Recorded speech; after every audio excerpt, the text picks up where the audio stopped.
Pajarillaga from BSCE 1E of Nueva University of Science and Technology, and this is Physics for Engineers 1. So for this video, we're going to talk about the conservation of mechanical energy. When an energy is conserved, that means that its energy from the initial position to the final position is equal. So there are no gained or lost energy. So that's why we have this kind of formula. So E final is equivalent to E initial, and this overall long one here is the basis of the conservation of mechanical energy. So let's move forward to our sample problem. A baseball player hits a 0.15 kilogram baseball over the outfield fence, a home run. So the ball leaves the bat with a speed of 36 meters per second, and the person in the bleachers catches it 7.2 meters above the point where it was hit. Assuming there's no frictional force, find its speed just before it's caught. So we have here, like for example, this is the baseball player, and then this is his bat.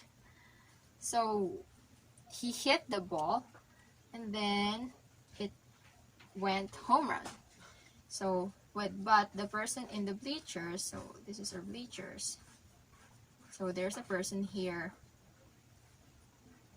catches the ball 7.2 meters above the position where it was hit. So this is our position. So this is our reference line. That means y is equivalent to 0 there.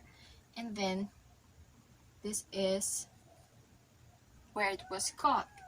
So the distance between here is 7.2 meters.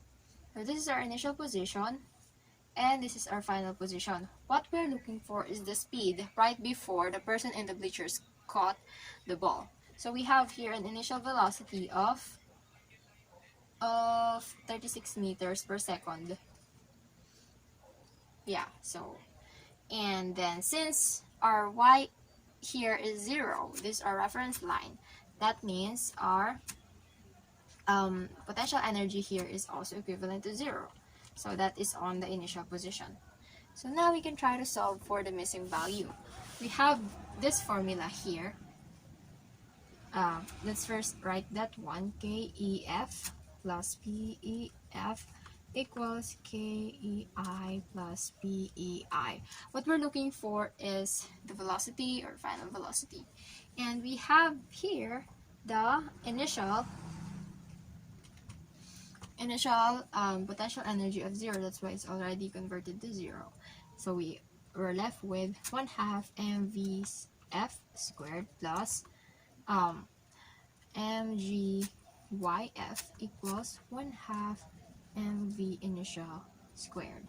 So note that we only use this one because here in our formula, this one represents the gravitational potential energy, and then this one is for the elastic potential energy. Since we're only talking about the elastic potential, gravitational potential energy here is like there's no spring or rubber or anything. So we're only going to use this one. We will use this one and this one if both of those two are present. So yeah, and what we're looking for again is here. So we can already cancel the mass, and then we'll have 1/2 velocity final is equivalent to 1/2 velocity initial minus gravity, and then y final. So, sorry, squared. So, in order to leave the final velocity here alone, we will have velocity is equivalent to pi minus 2 gyf squared. So we squared both sides, so we could cancel this 2 here, and then we multiplied both sides by 2, so we can cancel this 1/2. So 2 times 1/2 here is already 1, that's why we didn't write it there. And then we just 2 times gravity y final, then we have 2 gravity y final. So yeah, now we can just substitute the values and calculate for the final value of our velocity. So we have square root of initial velocity is 36 meters per second squared minus 2 times 9.81 meters per second squared times our y final is 7.2 meters. So, our final velocity is equivalent to 33.98 meters per second. So, this is our final velocity, 33.98 meters per second, that we are looking for in this problem. So, as we can see, using our conservation of mechanical energy, we are able to find the speed of the moving object where the forces and the energy from the initial and the final position are equal. Once again, this is the conservation of mechanical energy, and I'm Camille Pajarillaga from BSCE 1E. Thank you so much for watching.